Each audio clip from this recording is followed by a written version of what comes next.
Hey everybody, it's Karen with Food and Family. Happy New Year. Today's New Year's Day, as you know, and it's tradition, especially here in the South, that we have pork, greens, and black-eyed peas. Today, I'm making them all, and I'm going to do the traditional way of cooking them. I have some collard greens that I've washed real good, and I'm going to show you how I take them off the stems. You got this big stem running down the middle, and it's tough, and you don't want to eat that. So I just grab a hold of it like this and start pulling and just slide that right on off, and it just comes out so easy. But you don't want to eat that. It's not tasty, and it's tough. So I had most of them done. I just saved a few so you could see how I do it. And then we're going to get them cut up, and we're going to get them put in our pot and get them to cooking. And it doesn't take that long to cook them. You want them good and tender. And I would say I'm going to cook these probably a couple of hours, and I'll check them. But we're going to season them up real good. And I've got some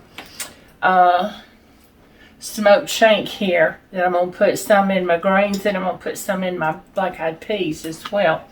So it's going to make it real good. So what I do when I go to cut them up is I kind of just layer them on top of each other and just get you a good layer. It doesn't matter how you lay them out. I just usually see it comes out kind of looking like this. I just fold it in half and lay it down. And takes me just a minute to get them all sliced up. We're going to chiffonade them. It just means cutting them into ribbons. But you don't want them real thin. Get a little heft to them. I'll show you how I do it. Can you see me cutting them up there? Move out this little bit so you can see. I should get this one finished, and I'll show you about how thick or how wide I'm cutting them. So they're about maybe 3/4 of an inch wide. And then we're going to take them and just put them over in our pot, and we'll add some good stuff to it. See, it doesn't take but a minute to get these chopped up. This was just one bunch of collards. There's only 2 of us, so we didn't need a whole lot. If you want, you can use frozen. They're good too. I've used frozen a lot of times. You can buy them bagged. They're already washed, and they're very clean. Only thing there is they have a lot of the stems in it. So when I buy those for convenience, I end up standing there taking time picking all those big stems out. So I just rather do this. It's actually quicker for me to buy the bunch, wash them, take that stem off, and cook them myself. Cut them up myself. So, okay, so we got that done. And see, I've got a big pot. See how full that pot is? After they cook, though, they're going to cook down. So we're going to put some water in it. And I just want my water to come up just over the greens. So when I put my water in, I take my hand and I press down those greens. And I just want my water to come up just over my hand. And I'll try to show you that. See if you can let me tilt you down a little bit so you can see what I'm talking about. See if you can see that. Yeah, I think you can see that. See, and the water's just over the top of my hand right here. So, and that's what you want. We're going to put a lid on it, and it keeps that keeps the steam in, so it doesn't let them evaporate so quickly. Move you back up. So we're going to put some, I'm going to put some salt and pepper in it. But first let's get this shank in. And because I want to kind of bury it down in there among those greens. And I'll show you what I'm talking about. So I'm going to take it. See what it looks like? It's just a smoked shank. And I'm going to put it down in that. I want it to get all through. And I'm going to, let's save that bigger one for the peas. Put this smaller one in with it. Doesn't matter. We're going to put some goodies in and get that down in there. Okay. Now, this is something I do. I know a lot of people don't. But I put nutmeg, fresh grated nutmeg, in any kind of greens that I cook. And it doesn't take a whole lot. It just does something to them. I can't even tell you. You can't taste the nutmeg. So it's not like you're making a sweet dish, but it just goes so well with these greens and just gives it a little extra taste. So I'm just going to put a good grate in there. And that's probably a 1/4 teaspoon. It's not a whole lot. See, I just dusted the top. And so we'll stir that all down in there real good. So I'm going to put some salt. Now I'm going to put a little bit of fresh black pepper. Grind that in there. Now sometimes I put red pepper flakes in it. You can do that. I'm not going to do it today, but I have. And you don't want enough to make them hot unless you want spicy. And I don't want it hot. But let's get that pushed in that water. We'll come back and stir it in a little bit when it comes down. And we're going to get all that salt and pepper, nutmeg distributed. Let's turn it on. Where's my lid? There it is. Cover it up. Now I'm going to get ready to put it on a pot of black-eyed peas. So I want to get them rinsed and I'll look them over. Look through your peas a little bit because sometimes your black-eyed peas especially will have little clumps of dirt in them, or they'll have little bitty rocks, and you don't want to put that in your food. So give me a minute and I'll be back. I'm going to get it set up and get my peas going, okay? I'll be right back. Okay, so I got my peas washed and I looked through them to see if there's any rocks or bad peas or anything. And there's one thing you can look for when you wash your peas and you put them in your water. Any bad pea will float to the top. So then you can just skim them right off. That's one good thing. I have nothing floating to the top on mine. So I've got a good bag of peas. There was no dirt, no rocks or anything. So I've got it covered with water. Now, one rule of thumb, if you want, is when you put water over your peas, just put your finger in. I always have impeccably clean hands. I've washed mine several times. Y'all just don't see me wash them. I do it before I come on the camera. But put your finger in and have your water come up to your first knuckle here. And that's a good rule of thumb with water. Now, I may have to come back later and add a little bit more. I'll just have to watch them. So we're going to get them seasoned up. Now, these black-eyed peas, they cook a lot quicker than other dried beans. You can use fresh black-eyed peas. You can get frozen. They're really good as well. But we like the dried black-eyed peas, and they take about an hour and a half at the most to cook. You want them good and tender. So we're going to add some salt, and I'm going to put this other smoked shank in there. I'm going to add a little bit of salt. I can always add later. You can't take out. And I know I hear people say don't add salt when you're first cooking your dried beans, it'll make them tough. I've never had a tough bean, and I salt mine in the beginning. So I think that's an old wives' tale. I'm going to call it that. So I'm going to put this shank in there. And then, listen, y'all have heard me say this so many times. I'm going to add some butter. Butter never hurt anything. To me, it always makes it better. So I'm going to add a little bit of butter. And that's probably a good tablespoon. And we're going to get this covered.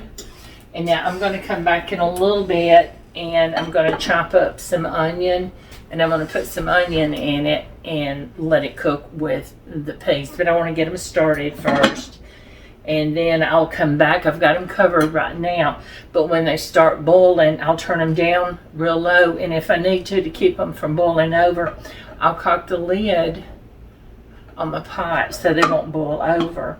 So we're going to get that going. Now I've got a Boston butt that I want to get going in the oven. It's a pork shoulder Boston butt. It comes from the shoulder part of the pig. So I'm going to put this in my oven, in my not a roasting pan, but just it's a porcelain cast iron pan. And I'm going to put just a splash of broth in with it, but I'm going to coat it in Dixie dirt. And this is, I saw it online. I was telling my son about it, and he ordered us some. And it comes from here in Alabama. It comes from Andalusia, Alabama.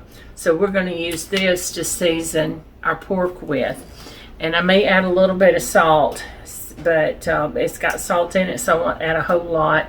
And then I'll shred that up, and add some barbecue sauce on it, and that's going to be our meal. I'll probably make some cornbread, but I've got something special that I want to make for you guys.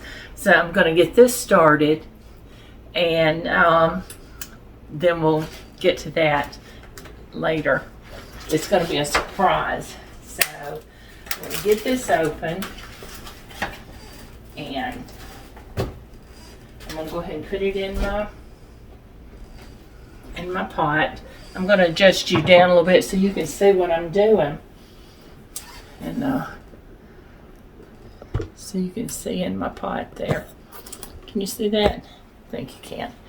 So then I'm going to use my dirt, my Dixie dirt. Now I set this pork butt out about an hour ago. You want it to come to a little bit of room temperature, but when you let your meat set a little bit before you put it in the pan, it won't seize up. If you put cold meat in the hot pan, which this is going to go in the oven, but it wants to seize up, and it takes a little bit longer to get tender. So we don't want to do that. So you see how I coated it. And I think I'm going to flip it over and put some on the other side. And I'm going to cook this with the fat side up. And now I'll probably come back and move it around later. Let's get some on the side. Let's get him coated really good. But I'm going to cook him fat side up. So that way, as it cooks and that fat melts, it just kind of seeps right on through that meat. And that gives it some good flavor. So let me rinse my hand real quick. And let's get a splash of our broth in it. I'm using chicken broth. If you had veggie broth, that would be good. Beef broth, pork, whatever you can find. But I had chicken, so that's what I'm using. And I'm just going to put a little bit because this meat is going to make some juices on its own. So, and this is less sodium. You guys know I like that. So I've got my oven preheated to 400. And I'm going to put this in, and it's going to take to get really tender It's probably going to take it a couple of hours, but I'm going to check it. I want it to come to an internal temperature of around 190. That seems to be a really good number to break down all of those tissues inside this butt and make it tender, which is what you want. You don't want to bite into a tough piece of meat. So let me get this in the oven. And I'm going to set my timer for 2 hours. I'm going to set it for an hour and a half and check it, but I'm sure that's not going to be enough. But I can always add more time. Once you overcook it, you can't take it away. So let me get this cleaned up, and I've got my peas going. Our collards, they're going to come up to simmer in a little bit, and we'll be back, and I'll show you in a little bit that surprise I'm going to make today, okay? All right, see you in a little bit.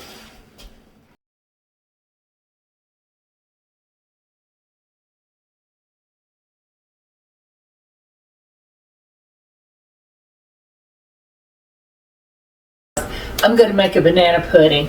It is one of our family favorites, and so I hope you'll try it and you'll like it.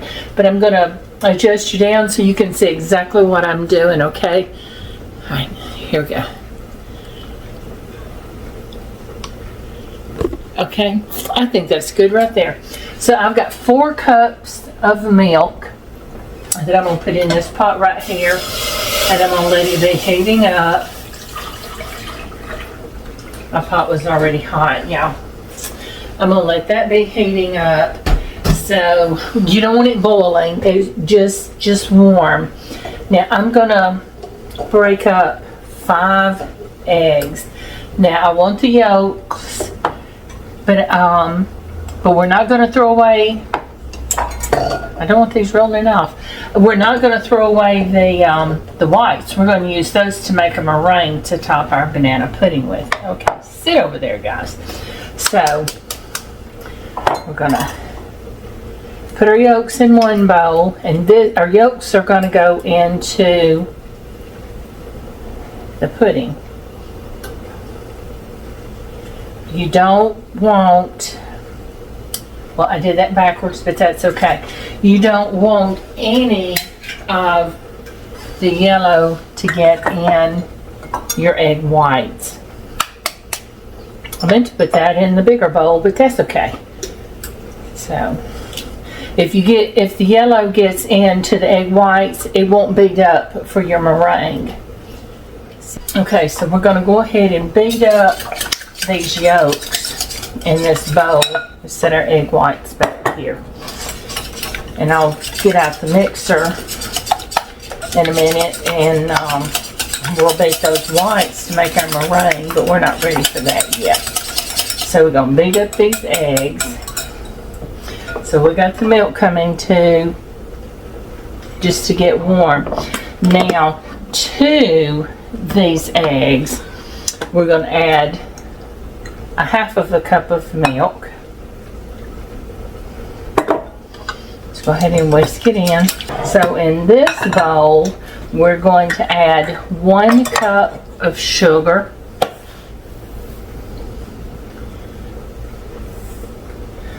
One cup of sugar and 1/3 cup of cornstarch. Now the cornstarch is going to help this pudding to get thick.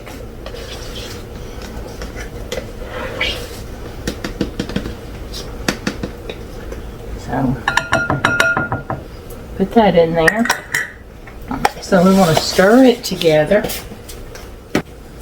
We're going to add just a pinch of salt. Salt helps bring out the sweetness in your sweets.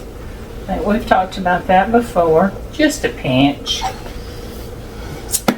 Doesn't take much. We're going to mix this up. Now we're going to add our egg mixture into this. We're going to whisk it, and it's going to be thick. Move that out of our way. Move things out of your way as you're going, and you won't have to work around them. Then we're going to add some vanilla. after we stir that around for just a few minutes. See, and this is getting warm. I can see there's little bubbles around the edge of the pan. I don't know if you can see it or not, but there's getting little bubbles around the edge of the pan, and I can see a little steam coming off of it. So I'm going to go ahead. We don't want it boiling, remember. I'm going to put a little bit of milk, and I'm going to stir, whisk real good as I go. So this is tempering.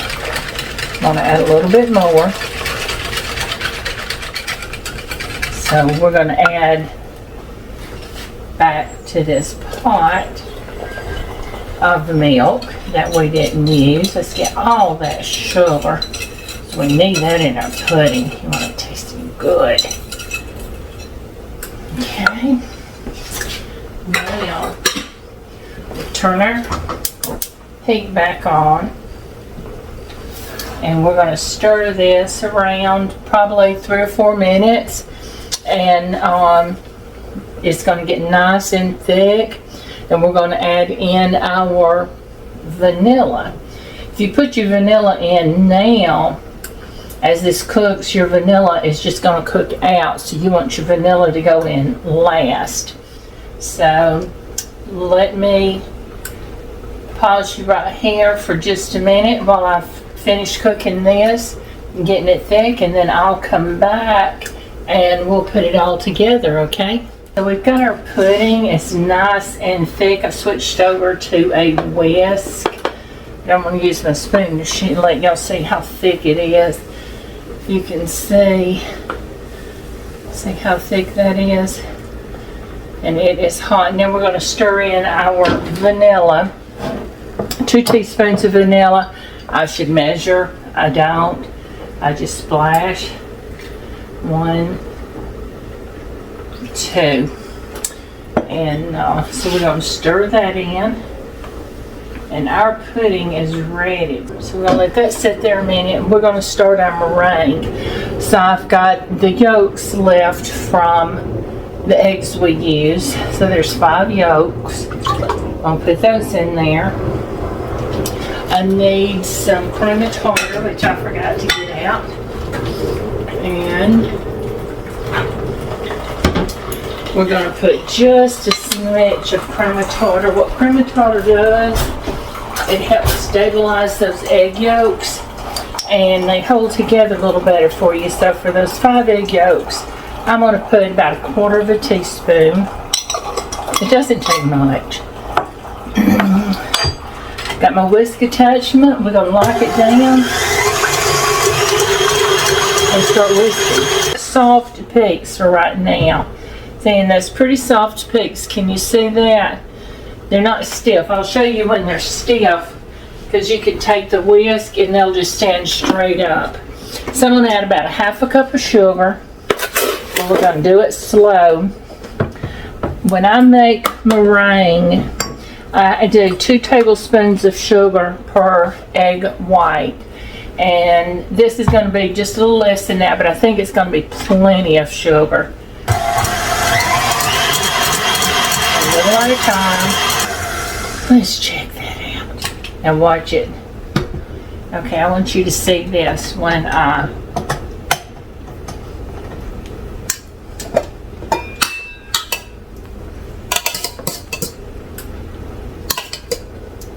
now watch that.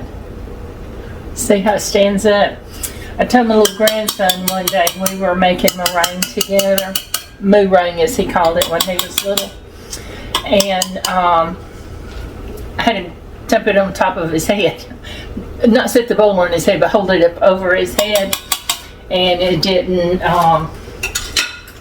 drop off. And I knew it was ready. And he knew it was ready. So just another way of it, but I wouldn't suggest holding it over your head.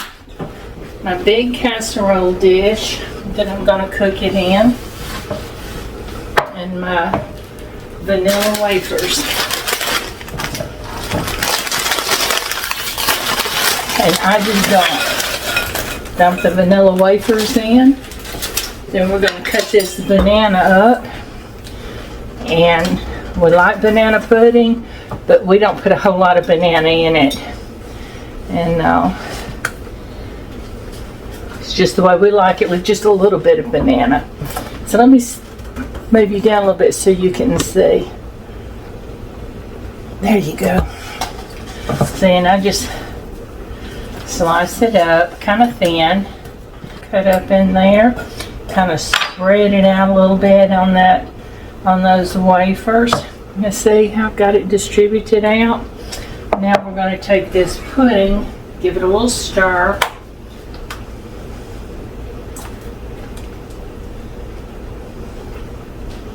Give it a little big stir and pour it over those wafers and bananas. Looky there. Oh my goodness, y'all.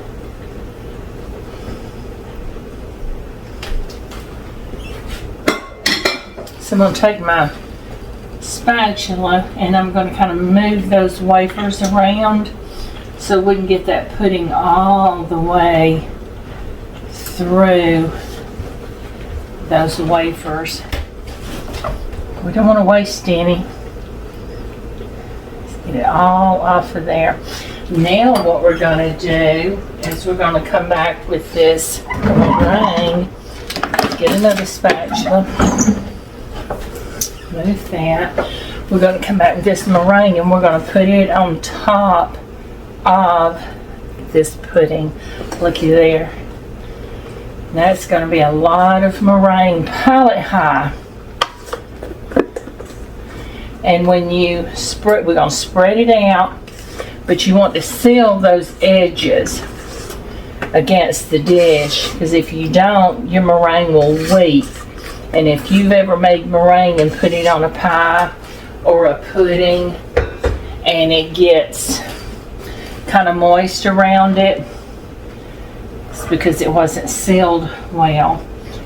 And I'm going to just push it down, seal it up against this dish. See how I'm doing that? Can you see how it's, don't miss any. That's a lot of meringue, guys. I love meringue on pies or puddings. You just take the back of your spoon and kind of dab around, get some peaks going. And as that browns, those peaks will brown up and they'll get a little darker than the rest of the pudding.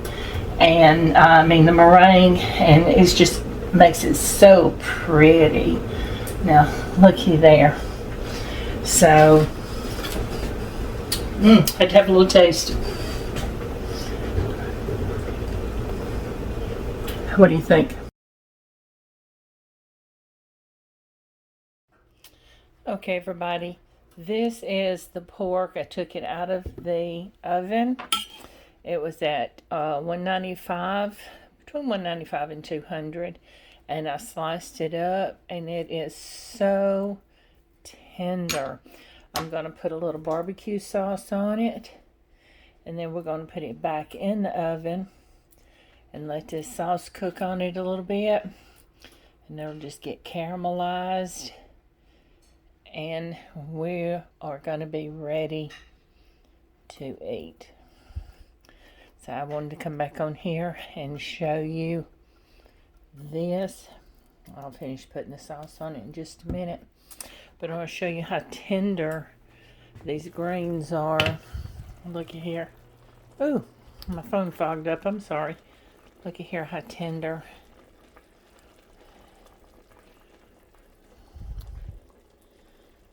They are just, see that meat? And look at that, just falling apart. Okay, and our peas. I'm going to show you them. Maybe the camera won't fog up. It's all that steam coming from the food. Oh, it's hot and it's good. See that? See those peas? How good they are. Oh, they're going to be delicious. So I've got some cornbread in the oven. I'm going to get this meat. I'm going to finish putting the barbecue sauce on it and get it in the oven. And we're going to be ready to eat in a few minutes.